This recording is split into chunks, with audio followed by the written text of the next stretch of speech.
email from the system, from MyTeachstone, a welcome email to be able to set up your password and that you've logged in today.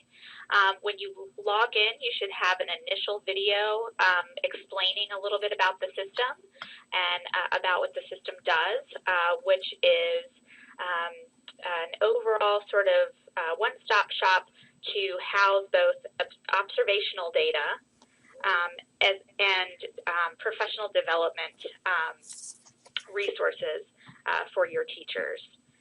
So this is a great system for busy teachers and busy coaches to be able to sort of have the ability to do it on their own time or in addition to your one-on-one coaching in person. So we'll go ahead and get started today. Hopefully everyone has sort of gotten through that introductory video and made sure that all of their information in the system is correct. It should take you to your My Account page where you'll be able to see your email address and your phone number. So let's go ahead and try to go to that page just so you can familiarize yourselves with that. If you are looking at the MyTeachstone system at the very top, you'll notice that there's a MyTeachstone logo in the top left-hand corner. And on the right-hand corner, you'll notice that there should be a circle with your initials and a bell.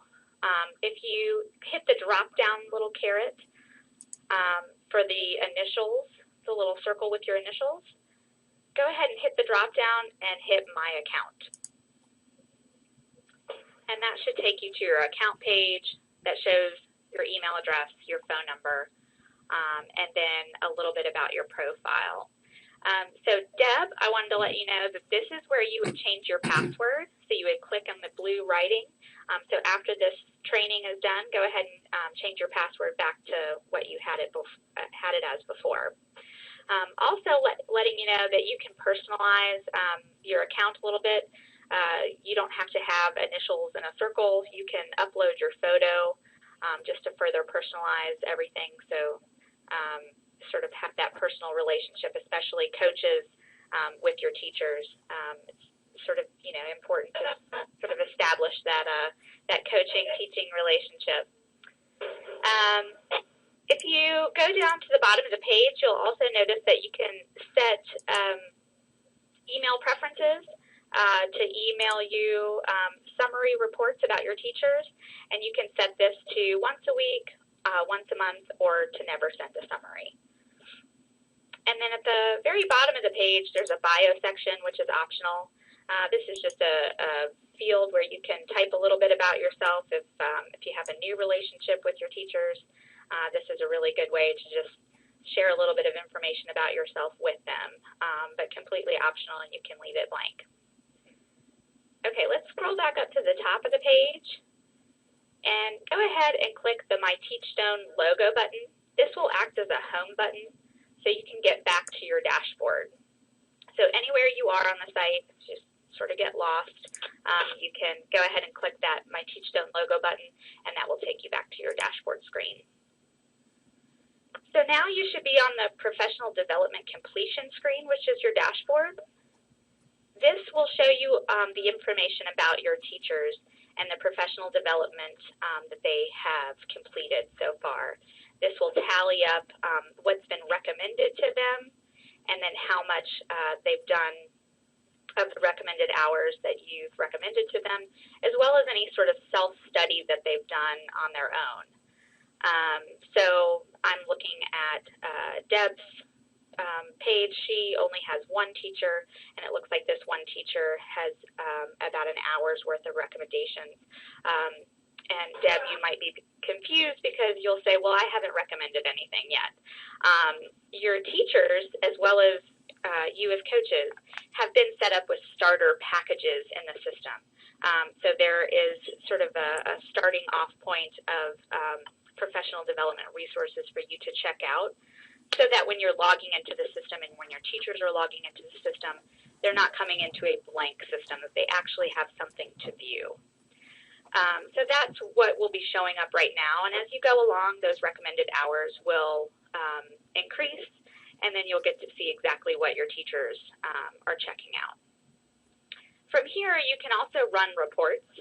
So if you say you have a ton of teachers and you want to sort of keep track of things, or you want to print off some things for your administrators just to show what you've been working on, you'll notice that there's an export button in light blue with a drop down. And if you click that, you have the ability to export a report on what your teachers have been doing in PDF or CSV format. You can also run it by date range. So if you click on the dates themselves, it allows you to set a start and an end date. So say you wanted to run it for the entire fall semester, or in May or June when you guys complete the school year, you can go ahead and run the entire year to show exactly what you and your teacher, or what your teacher has been working on and completing on the professional development side. If you want to look at your teacher's page themselves, you can go ahead and click on their name. It would be in light blue. That's a clickable name, which would take you directly to your teacher's page. That will also show if they have any observations coming up or any observations completed. It will also show their observational data and their scores. So once you guys start putting observations into the system, this stuff will start to populate.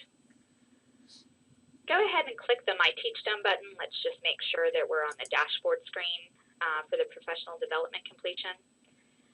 I want to further point out the other things from this screen that you'll want to check out. On the left-hand side, you'll notice that there's a box that says PD reports. That's the screen that we're on right now. Underneath that, it'll say observation reports. Go ahead and click on that. And this will show the observation reports that have been conducted on your teacher. Right now, obviously, it's blank, but it will show you the same sort of information where there's any upcoming scheduled observations or any completed observations. Once the completed observations have been done, those scores will start to show up on this page. You can also export reports from this page as well, and select a date range from this page as well. Okay, go ahead back over to the little box on the left and go to teacher listing. And this is just a way to filter all of your teachers. So if you have a ton of teachers, you can easily find them on this page or in the search box, and get to their pages pretty quickly from here. That next teacher groups underneath teacher listing in the box on the left-hand side, go ahead and click that. We'll talk more about this as we get into the resource section. But this is a way for you to group your teachers. Say you have multiple teachers and you actually do coaching sessions as a group. This is a really great way to be able to create the group together and add, sorry about that, and add all of the teachers into the same message thread. So go ahead and click the blue Add Teacher Group. And that should bring up a pop-up box that says Add Teacher Group. This is where you can name the group. So say you do a coaching session on Wednesdays. You could say, Wednesday coaching session, or you could say, Hillsdale, teacher group, or whatever you want to name it. And then in the group description, you could say this group meets on Wednesdays at lunch in the teacher workroom. On Wednesdays, be prepared to discuss, the resources that were recommended to you, and any questions that you come prepared with any questions that you might have. Below that is the drop-down box to be able to select your teachers. So if you have multiple teachers, you can select all of them, or you can select some of them and save that group, and that way your group will exist. So when you go to either send a message to your teachers, you can send it to them as a group, or you can actually recommend resources to the group itself instead of individually to each teacher. Okay, go ahead and hit the black X, and we'll get out of this screen. Okay, so let's go ahead and go to the resource section. At the very top of the screen, you'll notice there's also a top navigation where it says Teachers, Professional Development, and Resources. Just to note, your top navigation may look a little differently depending on your credentials. Some of you may only be a coach, and this is what would show up. If you're an admin and a coach, or an admin and a coach and an observer, you may have slightly different screens just dependent upon the credentials that you have for yourself specifically. But you should have a Resources tab. So anywhere on your screen, please go ahead and click Resources. This should bring up the Resources screen, where at the top you'll see a green Recommend button. And then on the left-hand side, you'll see a filter where you can select your audience, the type of resource that you're trying to recommend, and then the language and the age level. So for today, just to be able to show you how this section works, let's go ahead and filter. So go ahead and click Teacher, and filter it, say, by video, and then click English, and then go ahead and click Pre-K at the bottom. So that should filter everything for resources for teachers, videos, and then for Pre-K. And you'll notice at the bottom when you select Pre-K, the domains will start to pop up underneath the Pre-K age level. Go ahead and click on Emotional Support, and then you'll notice that the dimensions start to populate. And this just helps you further drill down into exactly what you're looking for. Say you're working with one of your teachers on teacher sensitivity. This is an easy way to sort of find all of the resources available to that teacher for teacher sensitivity. So go ahead and click on teacher sensitivity, and that will bring up all the videos for that one dimension. So now you should have a bunch of videos. Go ahead and click on one of the videos, and that should bring up a screen with a large video at the top that looks sort of like YouTube. You'll notice that when you hover over the video itself, it'll give you a summary of look-fors over the video. So this provides a good summary to the teacher to be able to sort of read like what they should be looking for before they even watch the video. At the bottom of the screen, it also goes into more detail. So you'll notice that the video will say how long it is, all of the different dimensions that it goes into, as well as the age level that it pertains to, and then it calls out the look for section again. And then below that, it will go into greater detail on the dimensions itself. And if you scroll all the way down to the bottom of that resource screen, there's a list of reflective questions at the very bottom. And these are an excellent way to sort of start the conversation with your teachers on that coaching piece. I will let you know that your teachers will be able to see these questions. So it's not just you.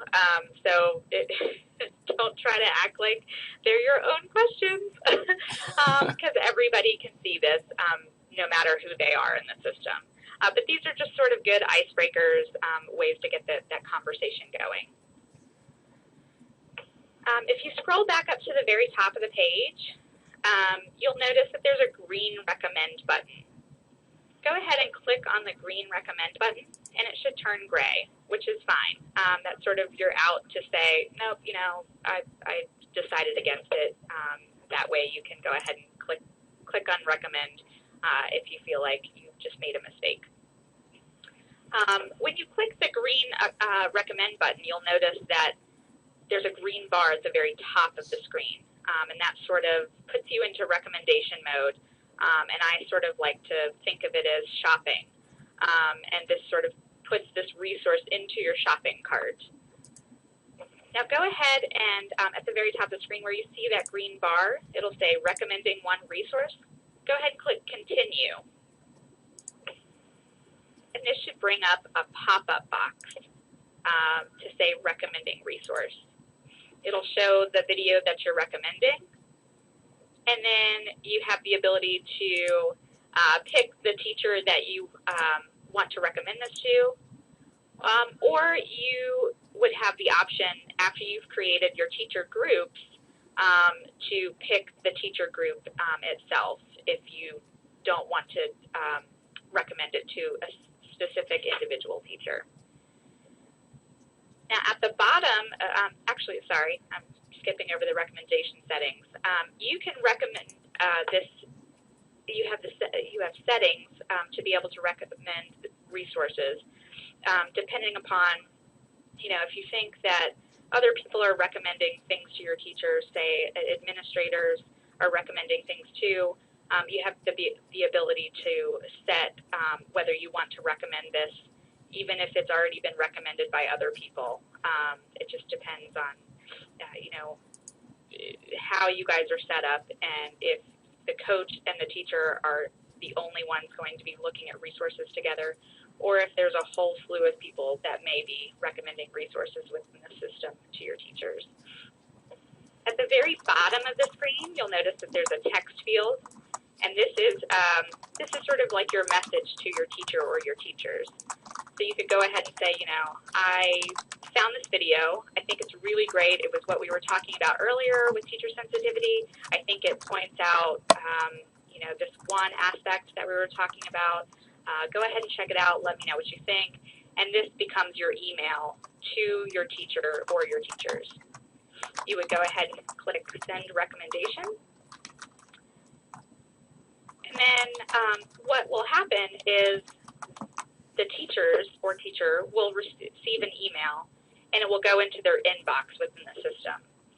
At the very top of the screen, you'll notice there's a bell at the top of the screen. This is your notifications icon.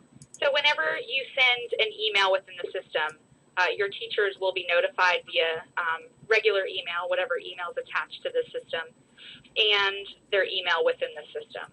So when they log in for the next time, they'll notice, oh, I have a recommendation from my coach, and they'll be able to read that message from you. Okay, let's go ahead and also go back to the overall resources screen. So go ahead and click resources.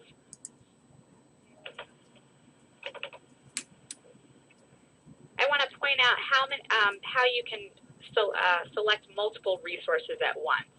So when you're on the resources screen and you have all of the resources available to you, when you hover over the resource itself, you'll notice that it turns green.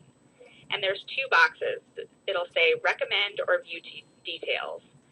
If you know that you have multiple videos or multiple resources that you want to recommend, what you can do is go ahead and click the recommend button, and then you can go on to the next box or boxes down below and click multiple resources.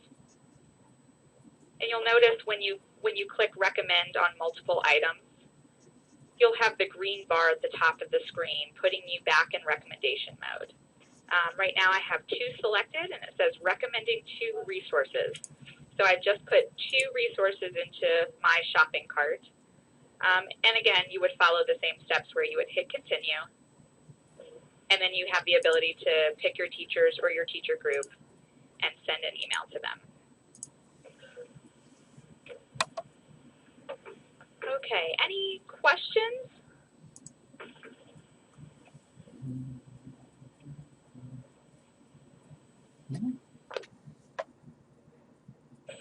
No. Okay, well, this is pretty much everything for the coach role. And I'm sure it will become easier once you guys start populating your observational data and you're able to sort of see, you know, the observational reports that come back on your teachers. And then you'll know exactly what to work with on your teachers.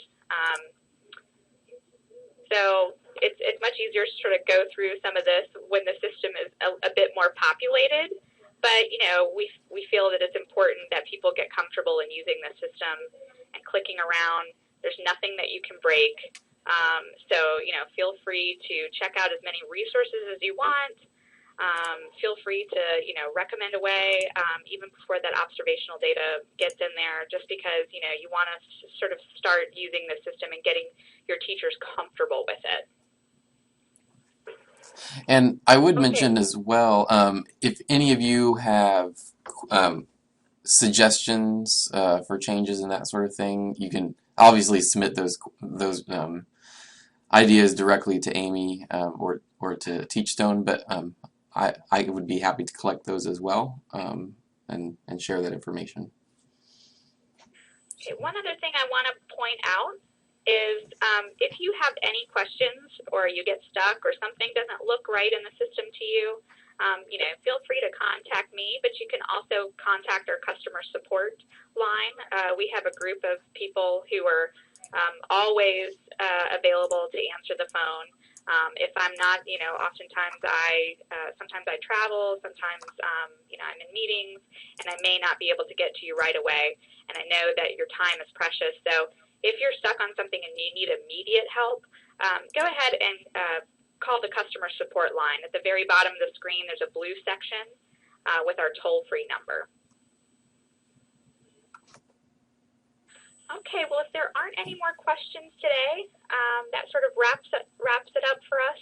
And, you know, hopefully you are excited about this system and you're able to have a really great coaching relationship with your teachers. Great.